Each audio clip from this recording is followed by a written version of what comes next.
Գավառից 9 կիլոմետր հեռավորության վրա գտնվող այս բնակավայրի մասին շատ քիչ է խոսվել։ Գեղամա լեռների մեջ ձգվող Գեղարքունիք գյուղն է։ Գեղամա արքունիք, այսպես են տեղի բնակիչները ստուգաբանում իրենց գյուղի անվան նշանակությունը։ Հնում պատմում են, ես իհարկե ականատես չեմ եղել, իմ պապերն են պատմել, որ սա եղել է արքայական նստավայր։ Լանջախվյուր Գեղարքունիք տարածքում լեռան գագաթին կա մի քարանձավ, որը անվանում են Աշոտ Երկաթի քարանձավ։ Իրոք փոքր հասակում ես եմ այդ քարանձավը մտել ու պատկերացրեք մինչև Սևանա ափը գնում էր, բայց հիմա այդ քարանձավը իհարկե փակված է, փուր եկած է։ Մյուս կողմը ամբողջովին ձոր է, խորը ձոր, եւ այդ ձորը եղել է կանաչապատ, անտառապատ։ Գետ է հոսել այդտեղով, հիմա էլ է հոսում այդ գետը, բայց հիմա արդեն քչացած։ Եվ այդտեղ ձկները ասում են, լողում էին ջրով, իջնում էին գետով։ Եվ սա եղել է արքունի նստավայր, Գեղարքունիք կնշանակի գեղամա արքունիք։ Այս գյուղում ծնված պատմության ուսուցիչ Ջեմա Խաչատրյանն իր ամբողջ կյանքը նվիրել է մանկավարժությանը, եւ պատահական չէ, որ գյուղի պատմությունը լսում ենք հենց իրենից։ Ինչից ենք մենք եզրակացնում, որ այս գյուղը շատ հին պատմություն ունի, որտեղ եթե դուք շրջեք մեր լեռներով, բազմաթիվ վայրերում դուք տեսնում եք կիկլոպյան ամրոցների հետքեր։ Տեսնում ենք քարանձավներ, որտեղ նկարազարդված են տեսարաններ նախամարտու ձեռքով կատարված։ Դա վկայում է, որ իրոք այս բնակավայրը եղել է հին հայկական բնակավայր եւ շատ դարեր առաջ այստեղ մարդիկ են ապրել։ Հետո մեր պատմությունը բոլորիս ծանոթ է։ Մենք բոլորս գիտենք, որ Հայաստանը ինչպիսի աշխարհագրական դիրք ունի եւ ինչպիսի պատմություն է ունեցել։ Հաճախակի ոսոխների հարձակման արդյունքում գրավել է այս կամ այն պետության կողմից։ 1828 թվականից հետո, երբ որ ավարտվեց ռուս-թուրքական պատերազմը, իհարկե սկսեցին տարբեր վայրեր գաղթել Արևմտյան Հայաստանի բնակիչները եւ այս բնակավայրը բնակեցվեց հայերով։ Այստեղ տարափոխվել եկել են Բայազետի գավառից։ Իհարկե որոշ մասն էլ եկել է Ալաշկերտից, բայց նրանք հիմնականում տեղափոխվել են Մարտունի։ Այնպես որ այս գյուղի պատմությունը շատ վայրերում հիշատակվում է 1828 թվականից, բայց իրականում նախապատմություն ունի մեր գյուղը։ Այս գյուղում նաև շատ են հուշարձանները, մատուռները, կան նաև եկեղեցիներ ու շատ հին գերեզմանոցներ, որոնք վկայում են տարածքի վաղ շրջանի բնակեցման մասին։ Դուք այժմ գտնվում եք գյուղի կենտրոնում։ Այստեղ դուք տեսնում եք երկու հուշարձաններ։ Առաջի հուշարձանը նվիրված է հայրենական մեծ պատերազմում զոհվածների հիշատակին։ Երկրորդ հուշարձանը մեր բարերարներից մեկի օգնությամբ կառուցվել է ի պատիվ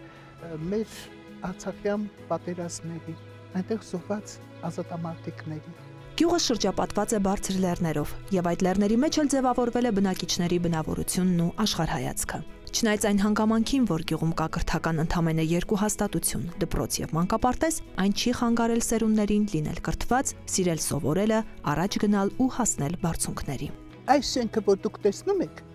այստեղ կառուցված առաջին դպրոցական շենքն է եղել, որը եղել է 7-ամյա։ Հետո այս դպրոցը դարձավ 8-ամյա,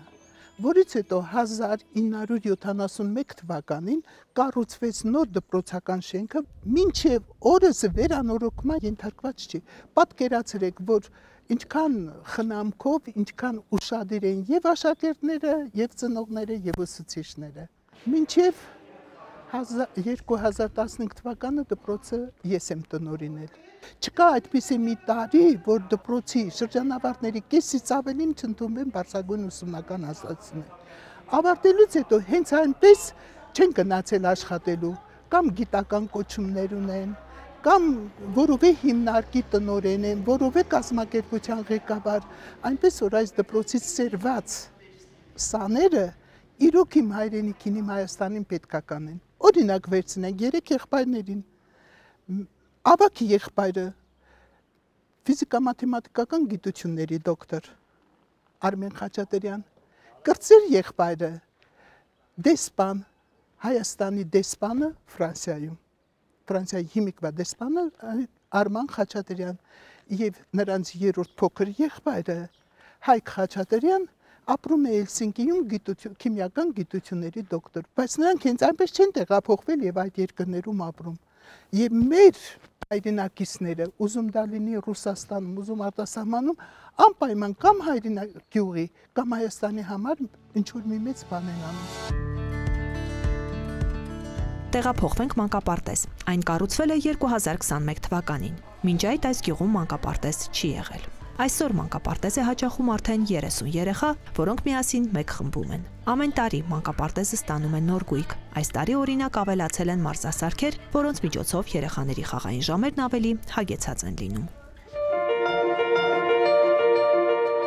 Գյուղում պատկառանք եւ հարգանք են վայելում ուսուցիչները։ Այն նկատելի է թե աշակերտների, թե գյուղի մեծ ու փոքր բնակիչների վերաբերմունքից։ Ջեմա Խաչատրյանը գյուղի դպրոցի ամենատարեց ուսուցիչն է եւ ամենաերկարն է վայելում այդ սերն ու հարգանքը։ Ես Հայաստանում շատ դպրոցների հետ կապ ունեմ, շատ ու շատ։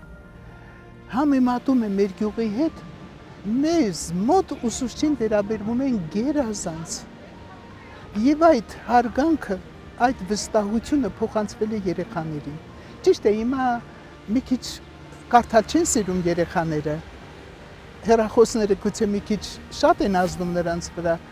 բայց ուսուցչի խոսքը ամենագլխավորն է, եւ այդ հարգանքը ուսուցչի նկատմամբ այս գյուղում պահպանվել է։ Ուսուցիչն է ձևավորում հասարակության ապագան, ուսուցչի համբերությունն ու նվիրվածությունն անգնահատելի են։ Նա ոչ միայն սովորեցնում է, այլև ոգեշնչում, աջակցում եւ հավատներ շնչում։ Երբ որ մտնում եմ դասան, հարցնում եմ նրանց այն հետաքրքիր փայլուն աչքերը տեսնում եմ, ես ինձ երջանիկ եմ համարում։ Ամեն մարդ պետք է սիրի իր գործը։ Ես գիտեմ, որ ինչ որ մի բան, մի լավ բան թողել եմ իմ երեխաների, իմ սաների, ինչ ասեմ, բոլորի սրտերում, եւ այն հարգանքը, որ հիմա ես վայելում եմ, բացատրությունն է իմ ամբողջ երկարամյա աշխատանքի։ Առանց ուսուցչի գիտելիքը կմնար անհասանելի, ոգեշնչումը մարած, իսկ ապագան անորոշ։ Առանց ուսուցչի կյանքը կկորցներ իր լուսավոր ուղեկիցներից ամենակարևորին՝ գիտելիքի գրողին ու տարածողին։ Ուսուցիչը մարդ, որը պարտավոր է կրթել ու դաստիարակել այնպիսի քաղաքացի, որը առաջին հերթին սիրի իր հայրենիքը, պաշտպանի իր հայրենիքը անկախ որևէ բանից, այն ամեն մի սանտիմետրի համար ինքը իր կյանքը տա։ Ես այդպես եմ պատկերացնում։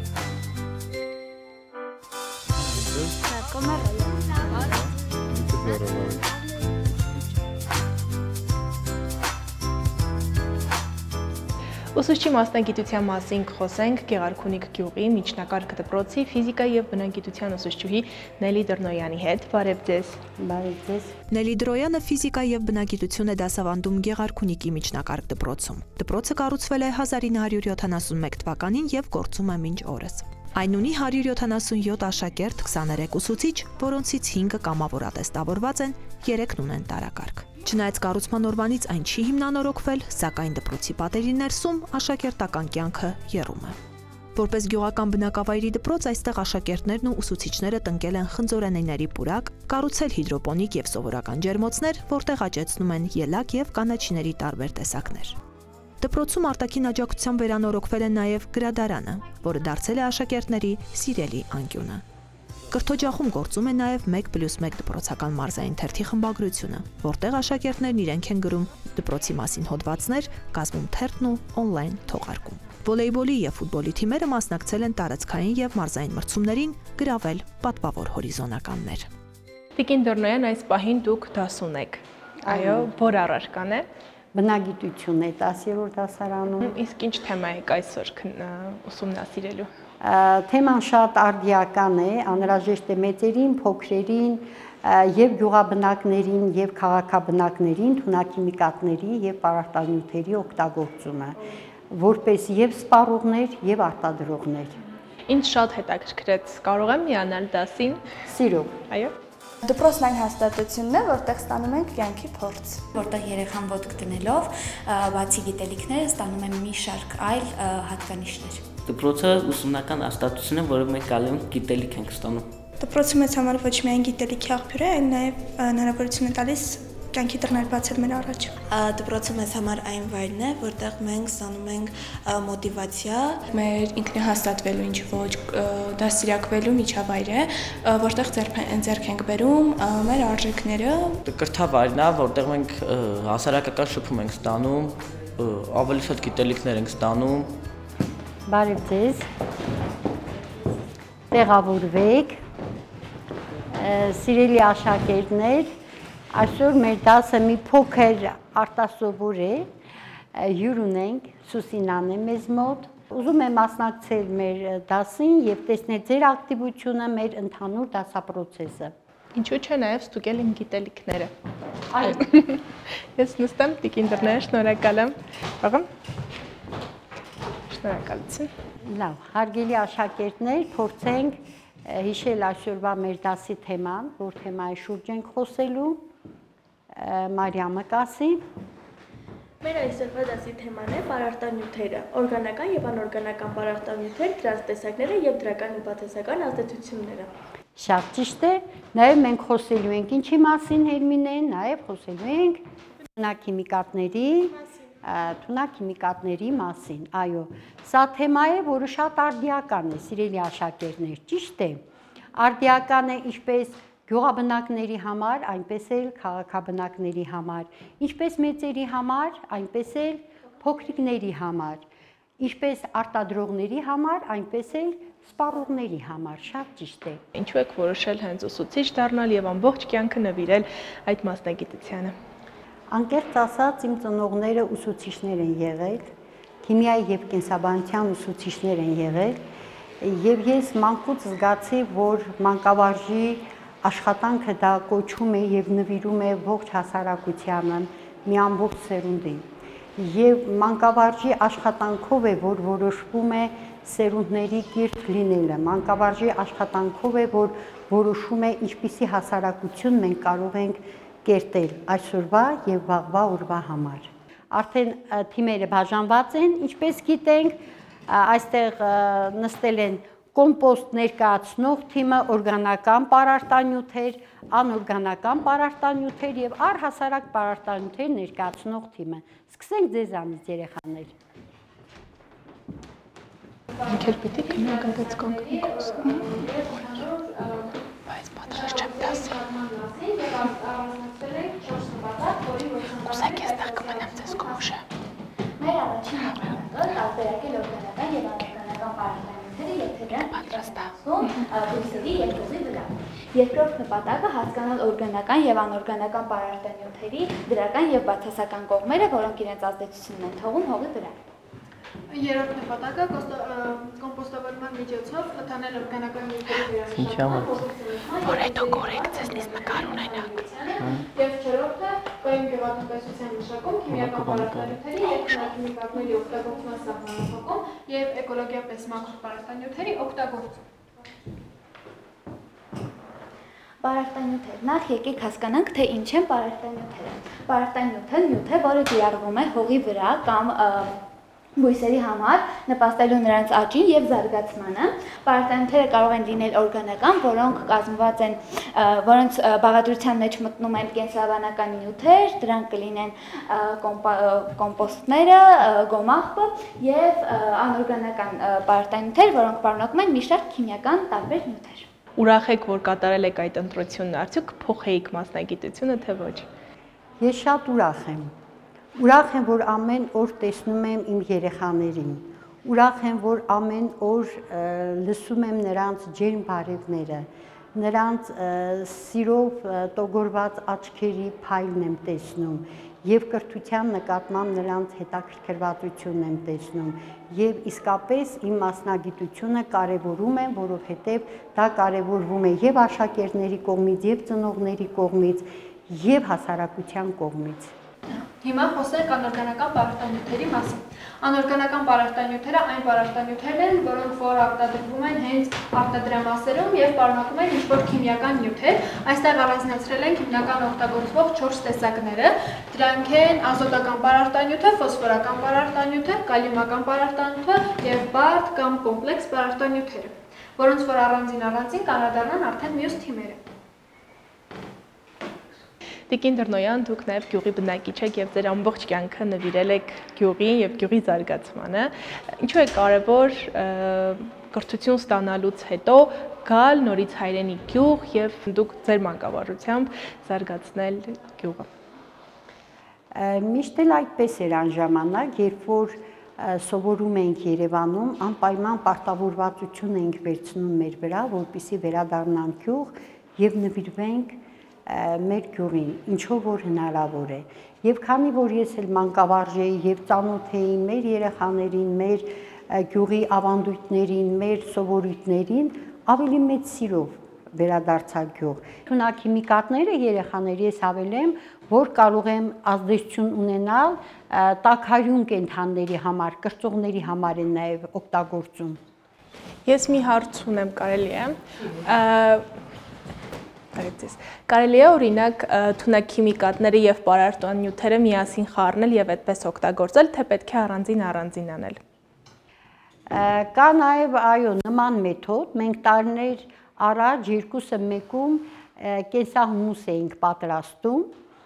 որտեղ ներառված էին եւ բուսական այնպիսի բույսերի մնացորդներ, որոնք որպես թունաքիմիկատի դեր էին կատարում, այսպես ասած, եւ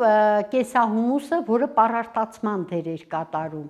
եւ մենք այդ աշխատանքը ներկայացրեցինք երկուսը մեկում անվան տակ, շատ հետաքրքիր էր եւ այո կան, բայց մեզ մոտ օգտագործվում է հիմնականում առանձին թունաքիմիկատ եւ առանձին պարարտանյութեր։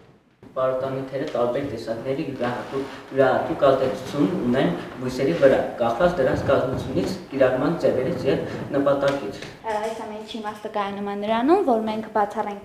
հնարավորինս բացառենք քիմիական նյութերի ներգրավվածությունը մեր գյուղատնտեսական աշխատանքներում եւ հիմնականում անցնենք ավելի օրգանական տարբերակների։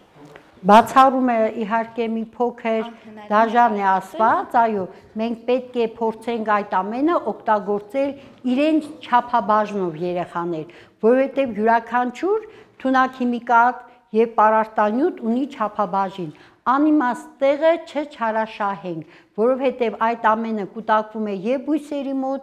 եւ հողում, եւ փոխանցվում է մարդկանց եւ շատացել է չարվորակ հիվանդությունները, կոնցերոգեն նյութեր են պարունակում եւ կարող է ավելի ու ավելի մեծ վնասներ հասցնել։ Կպատմեք ինչպես են անցել ձեր ուսանողական տարիները, որտեղ եք սովորել։ Շատ ուրախ են անցել, եթե նաեւ նկատի ունենանք, որ ես գնացել եմ գյուղից եւ ապրել եմ հանրակացարանում, կարծես այդ ուսանողությունը կրկնակի լիներ ուսանողություն, սովորում էինք մանկավարժականում, կարողանում էինք այնտեղ դասապրոցեսը կազմակերպել հետաքրքիր, իսկ այնուհետև հետաքրքիր կազմակերպում էր նաև հանրակացարանային կյանքը։ Եվ այնտեղ ունեինք լավ ընկերներ, կազմակերպում էր միջոցառումներ, կրկնակի տոն էր մեզ համար ուսանող լինել այդ պարագայում, քաղաքաբնակ մեր ընկերները նույնիսկ նախանձով էին նայում, որ մենք ունենք այդ հնարավորությունը։ Փորձի միջոցով, գործնական աշխատանքով կցուցադրենք, թե ինչպիսին է մեր միր բանջարեղեններում նիտրատների պարունակությունը, որը Իշխան ջան, հիմա դու կտեղադրես սարքը պոմիդորի մեջ եւ տեսնենք ինչ է ցույց տալիս, ինչքան է։ Իրա նորմալ պետք է լինի 150, բայց 130 թ։ Այսինքն ավելի քիչ է նորմայից։ Ավելի քիչ է եւ էկրանը ներկվեց կանաչ գույնով, բայց ասեմ, որpիսի մենք կարողանանք ավելի հավաստի տվյալներ հավաքել, անհրաժեշտ է, որ ոչ թե մի տեղից վերցնենք այդ նիտրատի պարունակությունը, այլ մեկ այլ տեղից եւս, օրինակ, չգիտեմ, մի տեղից էլ ու այս մասերում,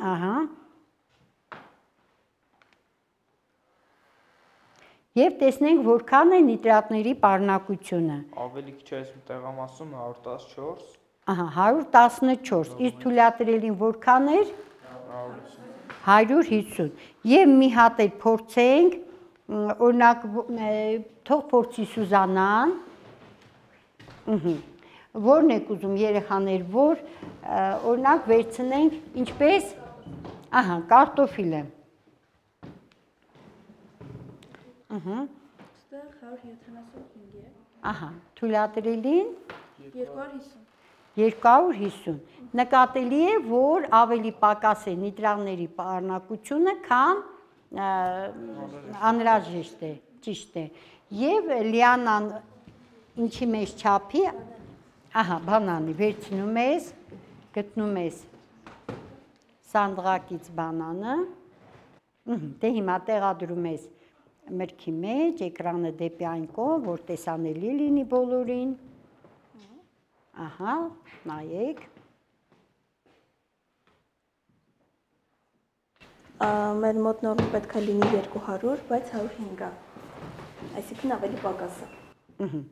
Փաստորեն մենք հասկացանք, որ բոլոր պտուղ բանջարեղենները ով է վերլուծում։ Ինչ հասկացանք։ Նորմայից ավելի քիչ են մեր բանջարեղենները, նիտրատները ավելի քիչ են։ Ավելի քիչ են։ Հիշում եք երեխաներ, որ պտղում է ամենաշատը նիտրատներ հավաքվում։ Մենք միշտ չափել ենք, ասա դու Մարիամ ջան։ Ահա, կանգնիր, ասա։ Ամենաշատը նիտրատները պարունակում են ծիրանի մեջ։ Այո, պարունակում են ծիրանի մեջ, որովհետև իրենց մեջ այդ հավաքվում է եւ վտանգավոր է չափից շատ նաեւ օգտագործել է։ Չկա մի ծիրան, որ այս էկրանը չկարմրի։ Պատկերացրեք եւ ձմերուկի մեջ։ Կրթությունը հիմք է լավ մարդ դառնալու համար։ Ոչ մեկ չի կարող մեզանից խլել տա մեր անձնական հարստությունը։ Գերագույն արժեք է մեզ համար։ Այն գիտելիքը, որը ստանում ենք դպրոցում կամ քոլեջում, որը մեզ պետք է գալու ամբողջ կյանքում։ Մեր հարստությունն է, որ ոչ ոք չի կարող մեզանից խլել։ Կրթությունը գիտելիքների որոշակի պաշար է, որը ստանում է յուրաքանչյուր երեխա դպրոց մտնելով, եւ դա նրան պետք է գալիս ամբողջ կյանքի ընթացքում։ Այժմ խոսենք թե ինչ են օրգանական պարարտանյութերը, դրանց տեսակները եւ դրական ու բացասական ազդեցությունները։ Օրգանական պարարտանյութերը բնական նյութեր են, որոնք օգտագործվում են հողի պարարտացման համար, բարելավելով բերքատվությունը եւ հողի կառուցվածքը։ Օրգանական պարարտանյութերի տեսակներն են կոմպոստը, գոմաղբը, թռչնաղբը, կանաչ պարարտանյութերը եւ ջրիմուռները։ Ինչպես նշեցինք, օրգանական պարարտանյութերի մեջ է մտնում նաև կոմպոստը։ Կոմպոստը ստացվում է բուսական մնացորդների քայքայումից, այն ավելի երկարաժամկետ է, իսկ հաջորդում կներկայացնենք գոմաղբը։ Գոմաղբը կենդանական արտադրանքներն են, որոնք հաճախ առնում են ածխի հետ եւ նրանք նպաստում են բերքատվությունը ավելի շատ է լինում եւ բերքի հասունացումն է ավելի արագ տեղի ունենում։ Կներեք երեխաներ, քանի որ դուք պետք է գործնական աշխատանք կատարեք, կարող եք արդեն սկսել կոմպոստի պատրաստումը։ Հետո կփորձենք նաև բացատրական աշխատանք իրականացնել։ Հաջորդը թռչնաղբն է։ Գնում ենք կոմպոստ սարքել։ Որոնք շատ հարուստ են։ Ինչ ենք անում։ Կարտոֆիլի մնացորդներն է կաղամբի հետ։ Բանջարեղենների մնացորդներ, մրգերի մնացորդներ, ջրի մնացորդ։ Սրանով ենք պատրաստում։ Նաև կարող ենք ասել իր բացասական ազդեցությունները։ Մենք ասում ենք, որ հողի մեջ առկա են մի շարք միկրոօրգանիզմներ եւ հաճախ երբ որ մենք օրգանական պարարտանյութերը չարաշահում ենք, այդ միկրոօրգանիզմները չափից դուրս ակտիվանում են եւ բույսերը սկսում են գերաճել եւ այն վնասը առողջության համար։ Ինչպես նաև բարձր շատ օգտագործելու դեպքում աղտոտվում է երկհողը եւ վնասում է բույսը։ Այո, այս գործընթացում առաջացած ջուրը դուրս մղվի դեպի ներքև չմնայի գործընթաց չառաջանա հետո ուսակում ենք մնացորդները։ Այո, ավելցուկ չպետք է լինի հողում։ Մենք մոտենանք այստեղ կատարվում է գործնական աշխատանք եւ փորձենք հասկանալ ինչ են կատարում Լյովիկ ջան, երևի այստեղ կանգնեք եւ տեսնենք ինչ են կատարում այս թիմի աշակերտները։ Նախ ասենք, որ ամենասկզբում կոմպոստը պատրաստելու ժամանակ ամենասկզբում լցնում ենք ծառի չորացած ջուրերը, այդ համարվում է նաև դրենաժ, այսինքն կոմպոստացման ընթացքում առաջացած ջուրը դուրս է մղվում դեպի ներքև, որ չմնա կոմպոստի մեջ եւ մեղմանը։ այդ process-ին էլի նպաստի։ Երբուն չստացի, բարձ է Այո։ տեսանելի է այդտեղ։ Հետո լսնում ենք ամենակարևոր բաղադրիչը դա սննդի մնացորդն է, դա կարող է լինել եւ մրգերի կեղևներ եւ բանջարեղենի կեղևներ, դա է հիմնական բաղադրիչը հանդիսանում, հենց այս էլ համարվում է կոմպոստը։ Այնտեղից մի քիչ լցնենք, կարող ենք նաեւ ավելացնել սուրճի մնացորդներ, քանի որ դա նույնպես օգտակար է մեր կոմպոստի պատրաստման համար, բայց կարևոր է որ չլցնենք ինչ որ մսային հավելումներ, քանի որ այսինքն կենթանական ծագում ունեցող մթերքները նպաստում են կոմպոստի նեղմանը եւ վերջում կոմպոստ չեն կարող ստանալ։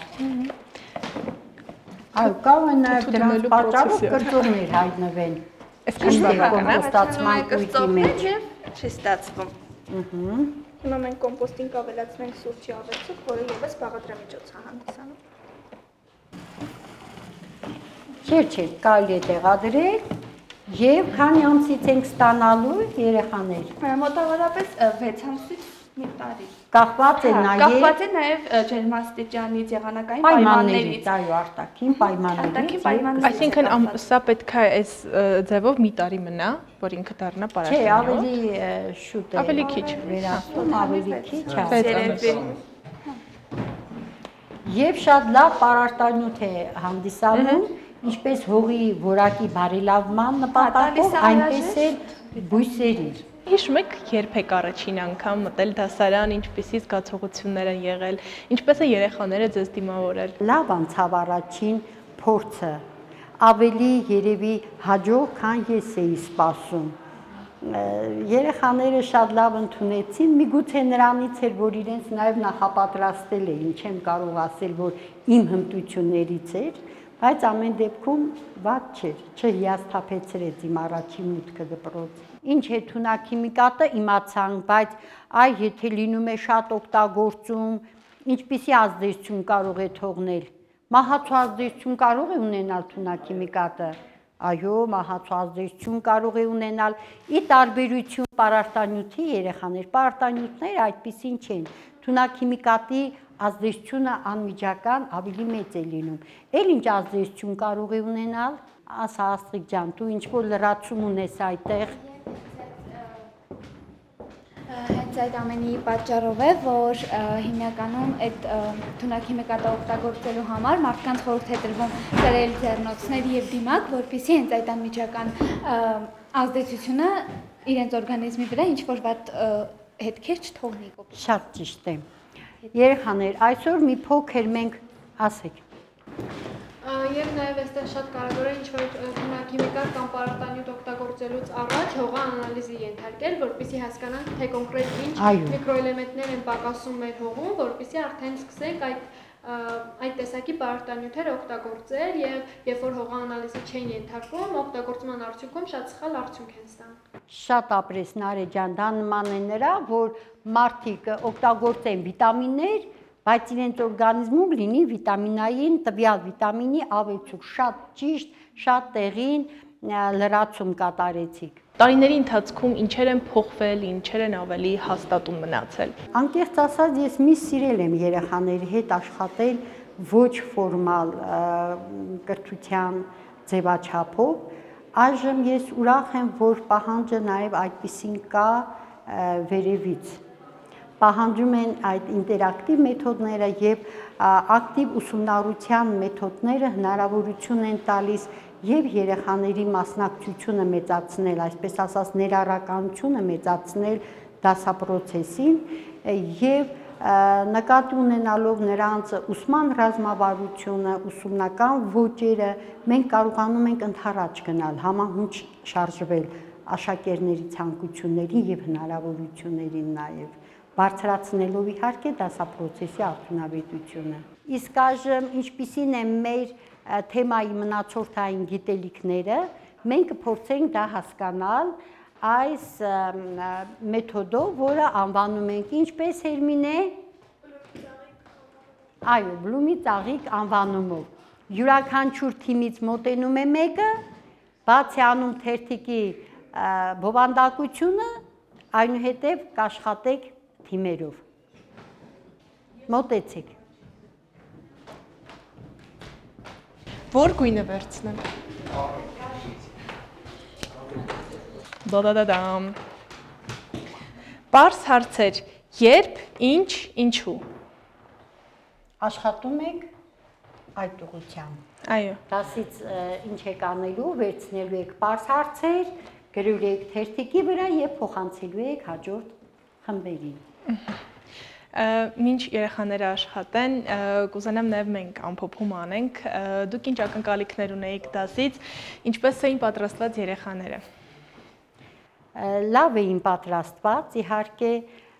կարելի էր նաև գործնական մասը ավելի շատ անել, հողի որակի որոշում, մենք այստեղ ունեինք այս սարքավորումները եւ ջրի որակի որոշման սարքավորումները, բայց ամեն դեպքում վերջնարդյունքը ինչը որ մենք նպատակի համար դրել էինք, ինձ թվում է հասանելի եղավ եւ այս մեթոդով աշխատանքն էլ ավելի ցույց կտա երեխաների իմացության մակարդակը թեմայի շուրջ։ Այո, թե ինչպես ասում են ջրի եւ հողի մասին հաջորդ դասին, շնորհակալ եմ ձեզ դասի համար, շատ հետաքրքիր էր, ես էլ վերականգնեցի իմ գիտելիքները այս թեմայի շուրջ, կհանդիպենք, շնորհակալ եմ հյուրընկալելու համար։ Մենք ենք շնորհակալ ձեր այցելության համար։ Հաջողություն։ Գնացի։ Ուսուցիչը մեզ համար մոտիվացիայի աղբյուր է, որ երբեք թույլ չեն տալիս մեր նպատակներից հետ կանգնենք ու ուղղորդում են մեզ մինչև վերջ։ Այն անձը, ով կիսվում է մեր հետ իր գիտելիքներով, ինչպես նաև մոտիվացիայի աղբյուր է։ Կարողանում է այնպես երեխաներին ոգևորել եւ մոտիվացնել, որ երբեք չդադարեն մտածել իր նպատակների մասին եւ անպայման հասնել դրանց։ Այնպիսի մոտիվացիա է տալիս, որ մենք երբեք չհիասթափվենք մեր նպատակներից ու պայքարենք մինչև վերջ։ Նրա միջոցով մենք ստանում ենք արժեքներ, որոնք մեզ ուղեցույց են ողջ կյանքի համար։ Ու ինչ որտեղ երկրորդ ծնողն է դաստրակում ամեն։ Տիկին Դռնոյան, ով է ձեզ համար ուսուցիչը։ Մարդ, ով որ ինքը իր կրթվածությամբ, իր վարքագծով կարող է առաջնորդի աշակերտներին, կարող է լույս բացի նրանց առջև եւ ուղղորդի դեպի դրական ու լուսավոր ապագա։ Հիրավի, ամենակարևոր մարդ դպրոցում ամենակենդանի օրինակ աշակերտի համար հենց ինքը ուսուցիչն է։ Մեր հաջորդ հանդիպումը գուցե լինի հենց ձեր դպրոցում։ Կհանդիպենք։